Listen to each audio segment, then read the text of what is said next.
students, welcome back to your video classes. Hopefully all of you must be doing good. Okay, so आज बच्चों हम लोग chemistry का एक पोर्शन रह गया था केमिकल बॉन्डिंग में, उस चीज़ को कंप्लीट करेंगे, दैट इज कोऑर्डिनेट बॉन्ड. और फाइनली हम लोग डिस्कशन करेंगे मतलब properties of means electrovalent compounds and covalent compounds, उनके बीच में कंपैरिजन करेंगे, जैसे मेल्टिंग पॉइंट, बॉइलिंग पॉइंट वगैरह, इन सारी चीज़ों में हम लोग कंपैरिजन करेंगे. ठीक है. अच्छा, कोऑर्डिनेट बॉन्ड समझने से पहले हम लोग एक चीज़ समझते हैं, that is lone pair effect, है ना. Lone pair effect, lone pair effect क्या होता है? Okay, that is lone pair effect. Okay, सबसे पहले लोन पेयर होता क्या है उस चीज को हम लोग समझते हैं. देखो, जैसे सपोज कर लो हाइड्रोजन के एटम्स और ऑक्सीजन के एटम्स कंबाइन करके फॉर्मेशन करेंगे, सपोज कर लो वाटर मॉलिक्यूल. ठीक है, तो सपोज कर लो हाइड्रोजन का atom, oxygen suppose central atom. Okay, और इधर एक हाइड्रोजन का एटम. ओके, हाइड्रोजन के आउटर मोस्ट शेल में एक इलेक्ट्रॉन है, उसे हम एक क्रॉस से दिखा रहे हैं. इस हाइड्रोजन के आउटर मोस्ट शेल में भी एक इलेक्ट्रॉन है, उसे एक क्रॉस से दिखा रहे हैं. और ऑक्सीजन के इलेक्ट्रॉन्स को हम लोग डॉट से दिखा रहे हैं. ठीक है, इलेक्ट्रॉन डॉट स्ट्रक्चर भी इसे बोलते हैं, डॉट क्रॉस स्ट्रक्चर भी बोलते हैं. ठीक है, अब यहाँ देखो, यहाँ पर एक बॉन्ड फॉर्मेशन होगा due to the sharing of one pair of electron, है ना. ऑक्सीजन अपना एक इलेक्ट्रॉन देगा, हाइड्रोजन अपना एक इलेक्ट्रॉन देगा, यहाँ पर एक बॉन्ड बनेगा. यहाँ पर भी बच्चों उसी तरीके से एक बॉन्ड फॉर्मेशन होगा between between hydrogen and oxygen. Okay, तो ये बन जाएगा water molecule, that is H, single bond O, single bond H. But देखो दो इलेक्ट्रॉन के पेयर्स, है ना, टू पेयर ऑफ इलेक्ट्रॉन्स, अभी भी यहाँ पर ऊपर में एक पेयर और नीचे में एक पेयर इलेक्ट्रॉन्स, ये लोग बॉन्ड फॉर्मेशन में पार्टिसिपेट नहीं किए. तो इन इलेक्ट्रॉन्स को हम लोग क्या कहते हैं? Loan pair electrons. क्या कहते हैं? Loan pair electrons. ओके, ये भी लोन पेयर इलेक्ट्रॉन है ना. तो लोन पेयर इलेक्ट्रॉन्स का मतलब समझ में आ रहा है आप लोगों को क्या होता है वो? ठीक है, तो those the pair of electrons which do not participate in the bond formation or which do not take part in the bond formation process is known as lone pair electrons. Okay, the pair of electrons which do not take part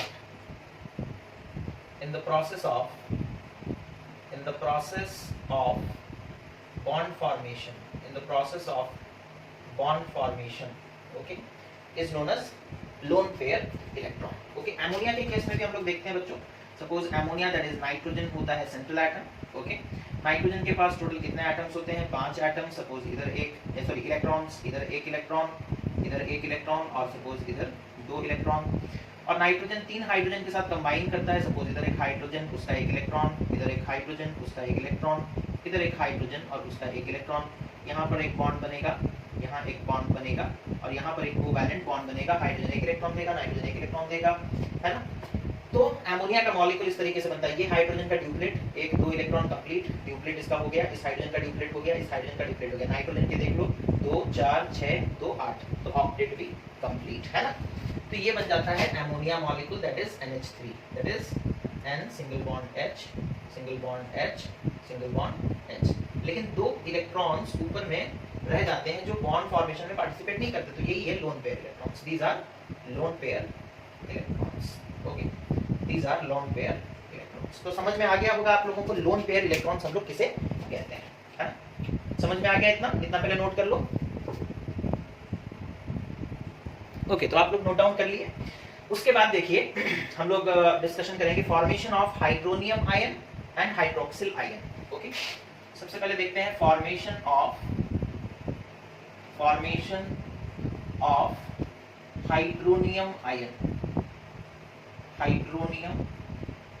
that is H3O+. इस ion के बारे में हम लोग बात कर रहे हैं. ओके, ये कैसे बनेगा? ठीक है, सपोज कर लो हमारे पास वाटर का मॉलिक्यूल है, that is H, single bond O, single bond H. और ऑक्सीजन के पास आपको पता है 2 पेयर ऑफ इलेक्ट्रॉन्स जो होते हैं वो मतलब लोन पेयर ऑफ इलेक्ट्रॉन्स होते हैं. ठीक है, अब सपोज कर लो हम लोगों को कहीं से एक H+ आयन मिल गया, हम लोगों को कहीं से H+ आयन मिल गया। H+ आयन हम लोगों को मिल सकता है एसिड से मिल सकता है, ठीक है। वाटर में जब डिसोसिएशन होता है, इलेक्ट्रोलाइटिक डिसोसिएशन होता है, तब भी H+ आयन बनता है बच्चों, है ना। तो H+ आयन का सोर्स क्या हो सकता है? We can obtain this H+ ion, generally we obtain it from acids, है ना, generally we obtain it from acids, okay, acid से मिल जाता है, ठीक है, H+ आयन, ओके। तो जब ये HOH और कंबाइन करेगा किसके साथ? H+ के साथ, किसके साथ कंबाइन करेगा? H+ के साथ, ठीक है। तो होगा क्या? H+ आयन, देखो हाइड्रोजन के पास, हाइड्रोजन का अगर हम लोग एटॉमिक स्ट्रक्चर बनाते हैं तो उसके पास एक इलेक्ट्रॉन होता है, और एक इलेक्ट्रॉन लूज कर देने के बाद, है ना, एक इलेक्ट्रॉन अगर हाइड्रोजन लूज कर देगा, अगर एक इलेक्ट्रॉन ये लूज कर दिया तो बन जाता है H+। तो H+ का स्ट्रक्चर कैसा होगा बच्चों? उसका बस न्यूक्लियस होगा और ऑर्बिट खाली होगा, दिस इज H+, है ना, दिस इज H+। अच्छा, अब इसको स्टेबल होने के लिए 2 इलेक्ट्रॉन चाहिए, कितने इलेक्ट्रॉन्स चाहिए? 2 इलेक्ट्रॉन्स।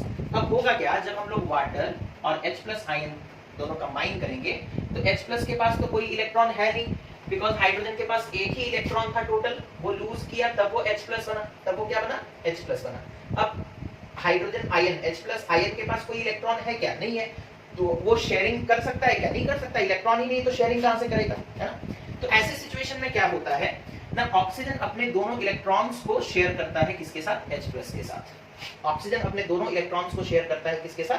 H+ के साथ। और इनका रिजल्ट हम लोगों को क्या मिलता है बच्चों? That is HOH, okay. और एक डेटिव बॉन्ड या फिर कोऑर्डिनेट बॉन्ड के लिए एरो मार्क का साइन हम लोग देते हैं, ठीक है। और यहाँ पर H, ठीक है। 2 इलेक्ट्रॉन्स इसके पास अभी भी लोन पेयर में है, ठीक है। और इनका ओवरऑल चार्ज कितना होता है? +1, ठीक है। तो एरो मार्क, एरो का जो डायरेक्शन है वो बताता है कि किसने इलेक्ट्रॉन दिया, किसने दिया है? ऑक्सीजन ने। किसको दिया है? हाइड्रोजन को, ठीक है। सो बोथ द इलेक्ट्रॉन्स, ये जो 2 इलेक्ट्रॉन्स थे, ये दोनों इलेक्ट्रॉन ऑक्सीजन हाइड्रोजन के साथ शेयर किया, है ना। और ओवरऑल चार्ज कितना आ गया? +1, बिकॉज हाइड्रोजन के पास कितना चार्ज था? +1, ओके। इसी तरीके से बच्चों जब हम लोग देखेंगे वाटर जब डिसोसिएट करता है, वाटर के थ्रू जब हम लोग क्या करते हैं ना, इलेक्ट्रिसिटी पास करते हैं। वाटर के थ्रू क्या पास करते हैं? Electricity, okay, that is electric current, है ना। वाटर के थ्रू जब इलेक्ट्रिक करंट पास करोगे बच्चों तो वाटर जो है वो डिसोसिएट हो जाएगा। क्या हो जाएगा? डिसोसिएट हो जाएगा, है ना। Water will dissociate and produce H+ and OH- ions, ठीक है, H+ एंड OH- आयंस। तो हाइड्रोजन आयन खत्म हो गया, उसके बाद हाइड्रोक्सिल आयन, ठीक है, hydroxyl ion that is OH-। Hydroxyl ion का फॉर्मूला क्या है बच्चों? That is OH-, okay. तो हम लोग वाटर लिए, दैट इज HOH, है ना। हम लोग वाटर लिए, दैट इज HOH, और इसके पास 2 लोन पेयर इलेक्ट्रॉन्स भी प्रेजेंट है ना। अब हम लोग जब इसके थ्रू इलेक्ट्रिसिटी पास करेंगे, ठीक है, on the passage of electricity what will happen ना, ये सिर्फ हाइड्रोजन का आयन निकल जाएगा, अपना इलेक्ट्रॉन नहीं लेकर के जाएगा। हाइड्रोजन अपना इलेक्ट्रॉन नहीं लेकर के जाएगा तो इसके पास ये H+ बन जाएगा। बाकी सब चीज सेम रहेंगे, बाकी सब चीज क्या रहेंगे? Same, that is H, oxygen का एक इलेक्ट्रॉन इधर और इधर इलेक्ट्रॉन्स जैसे थे वैसे ही हैं, सारे इलेक्ट्रॉन्स उसी तरीके से रहेंगे बच्चों। ये बन गया OH- और इसके साथ और एक कौन निकला है? That is H+, that is H+। तो इस तरीके से हाइड्रोक्सिल आयन बन जाता है। This ion is nothing but OH- ion. This ion is nothing but OH- ion. Okay. इसी तरीके से हम लोग NH4+ का भी देख सकते हैं बच्चों। NH4+ कैसे बनेगा, है ना? That is ammonium ion, formation of ammonium ion. ठीक है, formation of ammonium ion. Okay. Formation of ammonium ion. Okay. Ammonium ion कैसे बनेगा? देखो हम लोग को पता है ammonia that is N single bond H, single bond H, single bond H, और यहाँ पर 2 लोन पेयर इलेक्ट्रॉन्स हैं। अब सपोज कर लो कहीं से H+ आयन आ गया, है ना, कहीं से H+ आयन, H+ के पास कोई भी इलेक्ट्रॉन नहीं है, है ना। कहाँ से आएगा? H+ सोर्स बताया जा चुका है आपको, एसिड से हमें मिल सकता है ना। जनरली H+ आयन का सोर्स कौन होता है? एसिड्स, है ना।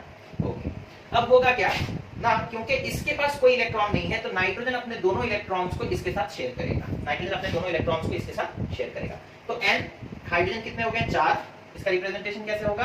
That is N single bond H, single bond H, single bond H, और यहाँ डेटिव बॉन्ड H, और ओवरऑल चार्ज कितना हो जाएगा? दैट इज +1 तो इस तरीके से बच्चों एमोनियम आयन बन जाता है। इस तरीके से क्या बन जाता है? Ammonium ion. ओके, तो ये जितने भी ये जो बॉन्ड फॉर्मेशन हो रहा है, इस बॉन्ड को हम लोग क्या कहते हैं? कोऑर्डिनेट बॉन्ड, है ना, कोऑर्डिनेट बॉन्ड। ओके, या फिर डेटिव बॉन्ड, क्या कहते हैं? Dative bond. Okay, coordinate bond और डेटिव बॉन्ड। ओके, तो ये खत्म हुआ। ओके, इसके बाद हम लोग आगे बढ़ते हैं। आगे हमारा कोऑर्डिनेट बॉन्ड का डेफिनेशन वो पूछा है। ओके, कोऑर्डिनेट बॉन्ड होता क्या है ना? It is a type of covalency, it is a type of covalency which involves one of the combining atoms contributing both the shared pair of electrons. Okay, एक ही atom दोनों मतलब दोनों के लिए शेयरिंग करेगा, है ना, वही शेयर करेगा, अकेला शेयर करेगा, दूसरा एटम जो है वो इलेक्ट्रॉन शेयर नहीं करेगा। तो डेफिनेशन आपको बुक से मिल सकता है ना। ये हो गया हमारा डेटिव बॉन्डिंग और कोऑर्डिनेट बॉन्डिंग। ठीक है, कभी-कभी हम लोगों से क्वेश्चन पूछता है कि नेम ए कंपाउंड। ओके, ये शॉर्ट क्वेश्चन में पूछा जाता है बहुत बार। ठीक है, पूछता क्या है? Name a compound. Okay, name a compound which has or which have name a compound which have covalent bond, comma electrovalent bond, comma coordinate bond। ठीक है, तीनों बॉन्ड होंगे, है ना। तो एग्जांपल आता है इसका, that is ammonium chloride NH4Cl, है ना। NH4Cl का स्टेप बाय स्टेप फॉर्मेशन अगर हम लोग देखेंगे तो पहले अमोनिया बनता है, that is N single bond H single bond H single bond H और यहाँ पर 2 इलेक्ट्रॉन्स होते हैं, है ना। पहले अमोनिया बना। अमोनिया में इसमें किस तरह का बॉन्डिंग है? कोवैलेंट बॉन्डिंग है ना। नाइट्रोजन और इन तीनों हाइड्रोजन के बीच में कैसा बॉन्डिंग है? कोवैलेंट हो गया। अब उसके बाद ये मिलता है H+ के साथ। ठीक है, तो डेटिव बॉन्डिंग होता है, दैट इज कोऑर्डिनेट बॉन्डिंग हो गया। और ये बन गया क्या? NH4+।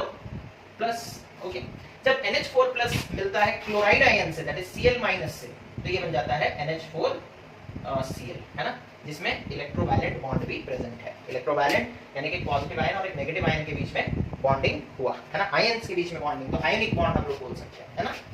समझ में आ गया? तो ये है बच्चों एक एग्जांपल जो हम लोगों को शॉर्ट क्वेश्चन के आकार में कई बार पूछा जाता है। ठीक है, उसके बाद हम लोग कंपैरिजन करेंगे। ठीक है, कंपैरिजन ऑफ मतलब प्रॉपर्टीज एंड कंपैरिजन। ओके, किसका ना? इलेक्ट्रोवैलेंट एंड कोवैलेंट का। ठीक है, एक तरफ हम लोग लिख लेते हैं electrovalent compounds. Okay, electrovalent compounds, और दूसरी तरफ हम लोग लिख लेते हैं covalent compounds. Covalent compounds. Okay, covalent compounds, इनके बीच में कंपैरिजन करेंगे हम लोग। सबसे पहला जो कंपैरिजन का होगा दैट इज स्टेट, है ना, कौन से स्टेट में ये पाए जाते हैं। ठीक है, तो कोवैलेंट कंपाउंड्स जो होते हैं, इलेक्ट्रोवैलेंट कंपाउंड्स जो होते हैं, वो आयंस और आयंस के बीच में, यानी कि एक पॉजिटिव चार्ज और एक नेगेटिव चार्ज के बीच में बॉन्डिंग हो रहा है बच्चों। और याद रखोगे इलेक्ट्रोस्टैटिक फोर्स ऑफ अट्रैक्शन बहुत स्ट्रांग होता है। इलेक्ट्रिक चार्जेस के बीच में जो फोर्स ऑफ अट्रैक्शन होता है वो बहुत स्ट्रांग होता है। और आयोनिक बॉन्ड या फिर आयोनिक कंपाउंड्स या इलेक्ट्रोवैलेंट कंपाउंड्स वो आयंस से बनते हैं, यानी कि चार्ज्ड पार्टिकल से, और चार्ज पार्टिकल में जो फोर्स ऑफ अट्रैक्शन होता है वो बहुत स्ट्रांग होता है बच्चों। तो इनका स्टेट कैसा होता है? These are crystalline hard solids, these are crystalline hard solids. Okay, these are crystalline hard solids. Okay, इनके कॉन्स्टिट्यूएंट्स कौन होते हैं? They are made up of means constituents क्या होते हैं? Made up of ions, made up of ions. Ion से बने होते हैं। ठीक है, फोर्स कैसा होता है? Force of attraction, force strong होता है ना, स्ट्रांग फोर्स ऑफ अट्रैक्शन होता है आयंस के बीच में। ओके, तो कॉन्स्टिट्यूएंट्स हो गए, कॉन्स्टिट्यूएंट्स कौन हो गए? आयन से बने हैं। फोर्स कैसा होता है बच्चों? स्ट्रांग होता है। दूसरी तरफ अगर हम लोग देखेंगे दैट इज कोवैलेंट कंपाउंड का बच्चों, तो यहाँ पर जो मतलब एग्जिस्टेंस होता है इनका कोवैलेंट कंपाउंड्स का, वो जनरली स्टेट के बारे में अगर हम लोग बात करेंगे तो गैसियस स्टेट में पाए जाते हैं। ठीक है, गैसियस स्टेट, और लिक्विड स्टेट के आकार में भी पाए जाते हैं, और सॉफ्ट सॉलिड्स, है ना, soft solids. Okay, gaseous state में जैसे कि हम लोग देखेंगे कोवैलेंट कंपाउंड्स में हाइड्रोजन गैस, वो भी एक कोवैलेंट कंपाउंड है, मीथेन गैस, वो भी एक कोवैलेंट कंपाउंड है, तो गैसियस स्टेट में पाए जाते हैं। ओके, और लिक्विड स्टेट में भी पाए जाते हैं। और ऐसा होता क्यों है? इनका जो मतलब स्टेट है वो गैसियस, लिक्विड और सॉफ्ट सॉलिड, बिकॉज फोर्स उतना स्ट्रांग नहीं है ना। और इनमें कॉन्स्टिट्यूएंट्स कौन होते हैं? उसके बाद फोर्स के बारे में बात करेंगे। कॉन्स्टिट्यूएंट्स कौन होते हैं? किनसे बने होते हैं? जैसे इलेक्ट्रोवैलेंट कंपाउंड्स आयन से बने होते हैं, गैसियस कंपाउंड्स जो हैं ये मॉलिक्यूल से बने होते हैं। किससे बने होते हैं? Molecules. Okay, covalent compounds are called the real molecules. Okay, और इनमें जो फोर्स होता है बच्चों ये कैसा होता है? वीक। कैसा होता है? फोर्स वीक होता है। ओके, और उस फोर्स का नाम क्या है? That is van der Waals forces, है ना। फोर्स का नाम क्या है? वैन डर वाल्स फोर्सेस, जो कि एक वीक फोर्स है, जो कि एक वीक फोर्स है बच्चों। उसके बाद हम लोग आते हैं वोलाटिलिटी के बारे में बात करते हैं। वोलाटाइल है या नहीं, है ना, वोलाटाइल है या नहीं। तो क्योंकि इनके बीच में बॉन्डिंग बहुत स्ट्रांग होता है और ये जनरली क्रिस्टलाइन हार्ड सॉलिड्स होते हैं, तो ये इतने जल्दी इवेपोरेट यानी कि वेपर में नहीं कन्वर्ट होंगे। तो इनके लिए हम लोग क्या लिखेंगे? Non volatile. क्या लिखेंगे? Non volatile. ये आसानी से वेपर नहीं बनते, नॉन वोलाटाइल। और यहाँ पर इनका वोलाटिलिटी इनका वोलाटिलिटी क्या होगा ना, ये वोलाटाइल होते हैं, है ना। इनके बारे में अगर हम लोग बात करेंगे, वोलाटिलिटी के बारे में बात करेंगे, ठीक है, तो ये वोलाटाइल होते हैं। कैसे होते हैं? वोलाटाइल। ओके, जैसे कि सपोज कर लो लिक्विफाइड, जो मतलब जैसे पेट्रोल, है ना। पेट्रोल क्या है? पेट्रोल में आपका मतलब जो कॉन्स्टिट्यूएंट्स हैं पेट्रोल के, वो भी तो ऑर्गेनिक फ्यूल्स ही तो है, दैट इज मीथेन है, ब्यूटेन है, यही सब तो प्रेजेंट है ना। तो उनमें भी बच्चों, ठीक है, उनमें मतलब उनको आप देखोगे अगर हाथ में गिर जाता है पेट्रोल, वो तुरंत क्या हो जाता है? वेपर में कन्वर्ट हो जाता है ना। तो वो लोग वोलाटाइल होते हैं। कैसे होते हैं? These are volatile. Covalent compounds are generally volatile in nature. And melting and boiling point के बारे में बात करेंगे तो melting and boiling point, melting and boiling point, अब जाहिर सा बात है ये वोलाटाइल नहीं है, तो इनका मेल्टिंग और बॉइलिंग पॉइंट क्या होगा? क्या होगा? हाई होगा, है ना। मेल्टिंग एंड बॉइलिंग पॉइंट क्या होगा? हाई होगा। ओके, और रीजन अगर आपसे पूछेगा क्यों हाई होगा, अगेन कौन सा फोर्स है उनके बीच में? स्ट्रॉन्ग फोर्स है, strong electrostatic force of attraction से वो बंधे हुए हैं, तो इतने जल्दी वेपर में कन्वर्ट नहीं होंगे, उनको ब्रेक कर पाना डिफिकल्ट होगा। तो यहाँ पर मेल्टिंग और बॉइलिंग पॉइंट में हम लोग लिखेंगे high melting and boiling point, ठीक है, high melting and boiling point. उनका इनका उसी तरीके से melting point and boiling point अगर हम लोग कंपैरिजन करेंगे तो इनका मेल्टिंग पॉइंट और बॉइलिंग पॉइंट लो होता है, जो कैसा होता है? लो, ठीक है। उसके बाद कंडक्शन के बारे में बात करते हैं, है ना। कंडक्शन, हीट कंडक्शन हो, है ना। तो ये लोग गुड कंडक्टर्स होते हैं। ये लोग किसके मतलब कैटेगरी में जाते हैं, या फिर हम लोग सिंपली लिख सकते हैं these are they conduct heat, they conduct heat. Okay, और दूसरी तरफ अगर हम लोग बात करेंगे इनके कंडक्शन के बारे में, हीट कंडक्शन के बारे में बात करेंगे, तो ये लोग क्या हीट कंडक्ट करते हैं ना? नहीं, ये लोग हीट कंडक्ट नहीं करते हैं। ओके, तो बैड और non conductors of heat, bad और non conductors of heat, bad और non conductors of heat. Okay, तो कोवैलेंट कंपाउंड्स जो है इतने अच्छे कंडक्टर नहीं है। जैसे कि सपोज कर लो नाइट्रोजन गैस को ही देख लो, वो एक कोवैलेंट कंपाउंड है, अच्छा कंडक्टर नहीं है। ओके, उसके बाद कंडक्शन ऑफ इलेक्ट्रिसिटी, ये तो हीट के बारे में हो गया। इलेक्ट्रिसिटी के बारे में बात करेंगे तो जो मतलब हमारे इलेक्ट्रोवैलेंट कंपाउंड्स हैं, दे आर इंसुलेटर्स, ये इंपॉर्टेंट है, इंसुलेटर इन सॉलिड स्टेट, जब तक वो सॉलिड स्टेट में होंगे तब तक इंसुलेटर की तरह बिहेव करेंगे, and good conductors in molten और एक्वस सॉल्यूशन स्टेट, है ना। जब तक वो सॉलिड स्टेट में है तब तक वो इलेक्ट्रिसिटी कंडक्ट नहीं करेंगे, बिकॉज जब तक वो सॉलिड स्टेट में है उनके आयंस बंधे हुए हैं, फ्री नहीं है, और जब तक फ्री नहीं होंगे, चार्ज पार्टिकल्स मूव नहीं करेगा, तो इलेक्ट्रिक करंट प्रोड्यूस नहीं हो सकता, इलेक्ट्रिक करंट उनके थ्रू फ्लो नहीं कर सकता। तो जब तक वो सॉलिड स्टेट में है बच्चों तब तक ions are not free, therefore they do not conduct electricity. लेकिन अगर आप इलेक्ट्रोवैलेंट कंपाउंड को पिघला दोगे या फिर उनका सॉल्यूशन बना लोगे तो आयंस जो है वो फ्री हो जाते हैं, है ना, जिसे हम लोग कहते हैं dissociation of ions takes place, और उसके बाद वो इलेक्ट्रिसिटी कंडक्ट कर सकते हैं, ठीक है। और यहाँ पर अगर हम लोग बात करेंगे मतलब कंडक्शन ऑफ इलेक्ट्रिसिटी किसका, कोवैलेंट कंपाउंड्स का, है ना, तो these are non-conductors, these are non-conductors of electricity. आपसे कोई पूछेगा कि कोवैलेंट कंपाउंड्स जो है वो इलेक्ट्रिसिटी क्यों नहीं कंडक्ट करते हैं, because of absence of ions, है ना। इनके पास आयंस है ही नहीं, non conductors, absence of ions, है ना, absence of free ions, absence of free ions. इनके पास आयंस होता तब तो ये इलेक्ट्रिसिटी, चार्ज पार्टिकल्स होंगे तब तो इलेक्ट्रिसिटी बनेगा, तब तो इलेक्ट्रिसिटी कंडक्ट हो पाएगा, है ना। तो कोवैलेंट कंपाउंड्स के पास कोई मतलब आयंस नहीं होते, जिनकी वजह से वो लोग मतलब इलेक्ट्रिसिटी कंडक्ट नहीं कर पाते, है ना। ओके, इतना हो गया, इतने कमेंट आ रहे हैं।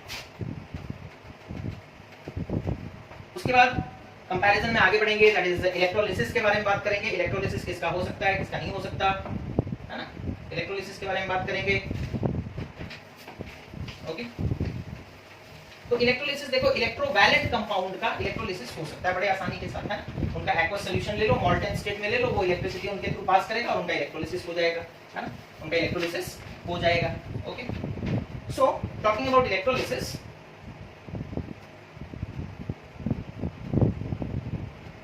इलेक्ट्रोलिसिस के बारे में बात करते हैं तो क्या लिखा है, they can be electrolysed in molten और aqueous solution stage. Okay, on electrolysis the ions being charged are attracted towards the respective electrons. Okay, so electrolysis के बारे में, they can be electrolyzed in molten or aqueous solution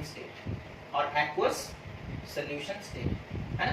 electricity conduct करने के लिए भी मॉल्टन और aqueous solution state में होना चाहिए, और इलेक्ट्रोलिसिस तभी हो पाएगा जब इलेक्ट्रिसिटी कंडक्ट होगा। तो ऑब्वियसली हम लोग कौन से इलेक्ट्रोवैलेंट कंपाउंड्स का इलेक्ट्रोलिसिस कर सकते हैं, अगर वो मॉल्टन स्टेट में है या फिर एक्वस सॉल्यूशन स्टेट में है। ओके, इनका इलेक्ट्रोलिसिस के बारे में बात करेंगे तो कोवैलेंट कंपाउंड्स का इलेक्ट्रोलिसिस, ठीक है, they can not be electrolysed under normal conditions, है ना, they can not be electrolysed in normal state, they can not be electrolyzed in normal state, okay. तो फिर आप बोलोगे कि सर वाटर भी तो कोवैलेंट कंपाउंड है और वाटर का इलेक्ट्रोलिसिस होता है, लेकिन वाटर के इलेक्ट्रोलिसिस को करने के लिए हम लोग कुछ ड्रॉप ऐड करते हैं, किसका, H2SO4 का। वो क्या करता है, आयोनाइजेशन करवाता है और फिर इलेक्ट्रोलिसिस, यानी कि आयंस प्रोड्यूस होना जरूरी है, ठीक है।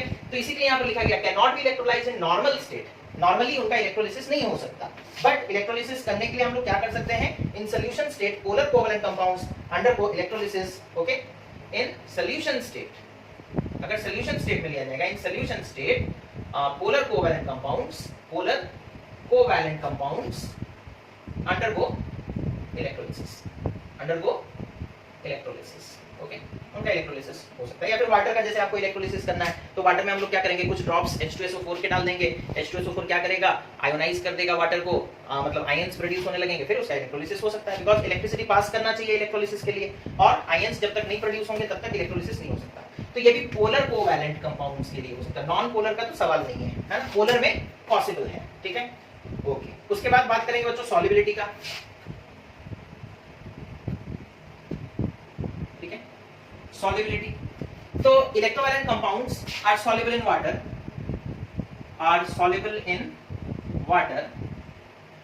and insoluble in organic solvents। Water में soluble है बिकॉज वाटर आपको पता है, वाटर दैट इज H2O, इसका अगर हम लोग इस तरीके से बनाते हैं स्ट्रक्चर दैट इज HO और इधर एक H, तो आपको पता है हाइड्रोजन के पास स्मॉल अमाउंट का पॉजिटिव चार्ज और ऑक्सीजन के पास स्मॉल अमाउंट का नेगेटिव चार्ज होता है, पोलर कोवैलेंट कंपाउंड है ये, है ना। तो इसमें अगर हम लोग किसी ऑर्गेनिक सब्सटेंस जैसे NaCl को डाल दिए, दैट इज Na+Cl-, तो अब होगा क्या, वाटर में देखो ऑक्सीजन के पास स्मॉल अमाउंट का नेगेटिव चार्ज है, वो क्या करेगा, Na+ को अट्रैक्ट करेगा अपनी तरफ, और हाइड्रोजन के पास स्मॉल अमाउंट का पॉजिटिव चार्ज है, ये लोग मिलकर के क्या करेंगे ना, क्लोरीन को अट्रैक्ट करेंगे अपनी तरफ।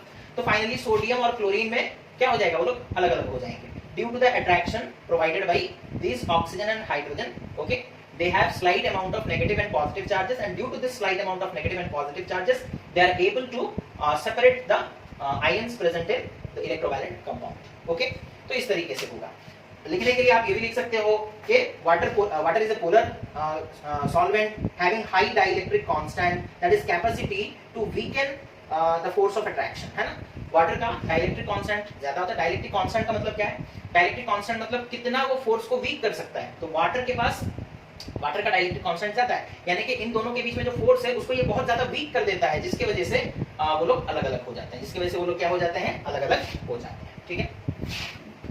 और ऑर्गेनिक सॉल्वेंट्स में ये सॉल्युबल नहीं है, बिकॉज ऑर्गेनिक सॉल्वेंट में कोई चार्ज सेपरेशन नहीं होता है ना, उनके वो लोग आयोनिक कंपाउंड्स को इसी के लिए सेपरेट नहीं कर सकते, ठीक है।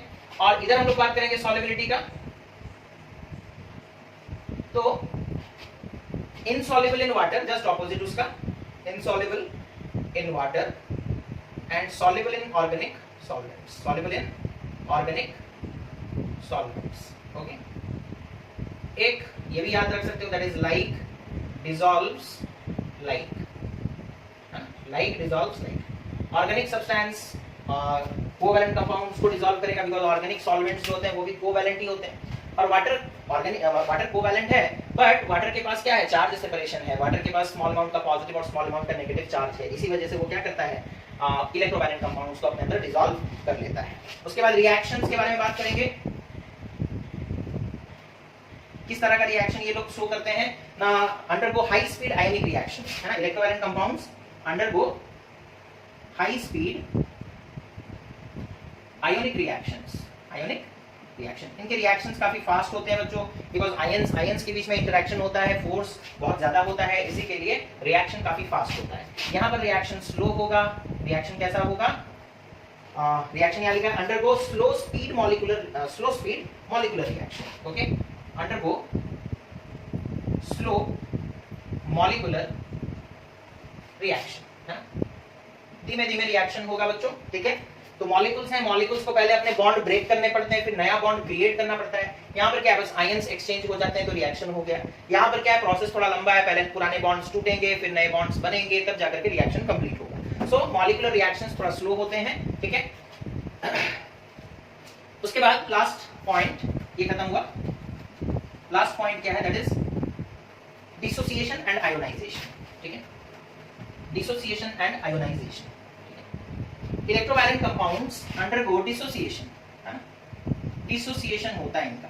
जैसे सपोज कर लो NaCl है, ठीक है, आपको पता है NaCl Na+ और Cl- से बना है, तो इनमें तो ऑलरेडी आयंस बने हुए हैं, है ना, आयोनाइज करने का जरूरत है क्या, नहीं, इन्हें बस डिसोसिएट कर देना है, अलग अलग कर देना है। एसोसिएट मतलब एक होना, डिसोसिएट मतलब अलग। तो अगर हम इन दोनों आयंस को अलग अलग कर देंगे तो ऑटोमेटिकली जो सोल्यूशन है उसमें Na+ और Cl- आयन बन जाएगा, है, आयन ऑलरेडी है उनके अंदर, उन्हें बस डिसोसिएट करना है। तो इलेक्ट्रोवैलेंट कंपाउंड्स किस तरह का, मतलब उनके अंदर चेंजेस आते हैं ना, वो डिसोसिएट होते हैं। वो क्या होते हैं, डिसोसिएट, ओके। जब इनके थ्रू इलेक्ट्रिक करंट पास करोगे इलेक्ट्रोवैलेंट कंपाउंड्स के थ्रू, तो वो डिसोसिएट कर जाएंगे। वो क्या कर जाएंगे, डिसोसिएट। बहुत बड़ा फर्क है, यहाँ पर आयोनाइजेशन होता है ना, यहाँ पर क्या होता है, आयोनाइजेशन। इलेक्ट्रोवैलेंट कंपाउंड्स जो होते हैं बच्चों, वो आयंस नहीं होते हैं उनके पास, वो मॉलिक्यूल्स है ना, sorry covalent compounds, covalent compounds जो होते हैं उनके पास आयंस नहीं होते, दे आर मॉलिक्यूल्स, तो उन्हें आयोनाइज करना पड़ता है, उन्हें आयोनाइज करना पड़ता है। जैसे सपोज कर लो HCl, है ना, HCl जो है वो कैसे बना है ना, हाइड्रोजन अपना एक इलेक्ट्रॉन दिया, क्लोरीन अपना एक इलेक्ट्रॉन दिया आउटर मोस्ट शेल से, और इन दोनों के बीच में एक कोवैलेंट बॉन्डिंग हो गया, है ना, इस तरीके से। लेकिन जब हम लोग इनके थ्रू इलेक्ट्रिसिटी पास करते हैं बच्चों, तो ये H+ और Cl- आयन बन जाते हैं, ये H+ और Cl- आयन बन जाते हैं, सॉल्यूशन में बन जाते हैं, ठीक है। तो पहले से वो आयंस थे क्या, नहीं, बाद में बने, तो उनको आयोनाइज किया गया, इसीलिए उस प्रोसेस का नाम क्या है, आयोनाइजेशन, और इस प्रोसेस का नाम क्या है, डिसोसिएशन। तो ये था बच्चों कोवैलेंट केमिकल बॉन्डिंग का लास्ट वीडियो। होपफुली आप लोगों को समझ में आया हो, और जैसा कि आप लोगों को इन्फॉर्म किया गया है कि जो नेक्स्ट क्लास होगा इसके बाद, है ना, उसमें हम लोग डाउट क्लियरिंग क्लास रखेंगे। तो आप लोग जो भी वीडियोस अपलोड किए गए हैं केमिकल बॉन्डिंग से रिलेटेड, उसे एक बार फिर से दोबारा रिपीट करके देख लें, और अगर आपको याद है तो बहुत अच्छी बात है, अदरवाइज अपने बुक के थ्रू भी जा सकते हैं, जो भी डाउट्स निकल कर आ रहे हैं उन्हें पिक करेंगे, ताकि हम लोग एक डाउट क्लियरिंग वीडियो बना पाएंगे, ठीक है। So thank you for watching, have a nice day.